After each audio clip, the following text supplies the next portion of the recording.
Hi everyone, mayroon lang po akong isa-share sa inyo. Mayroong isang barbero na sinabihan niya ang kanyang ginupitan na nagsabing siguro walang Diyos. Bakit po? Tanong ng kanyang ginupitan. Ang sabi naman ng barbero, dahil kung mayroong Diyos, bakit maraming nasasaktan?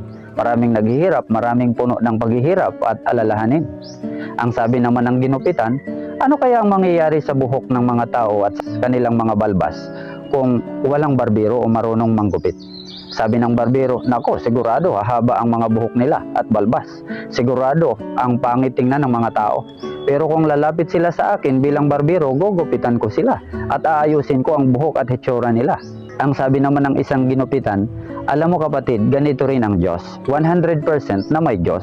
Kaya lang maraming ayaw lumapit sa Diyos at ayaw magpaayos ang buhay sa Diyos.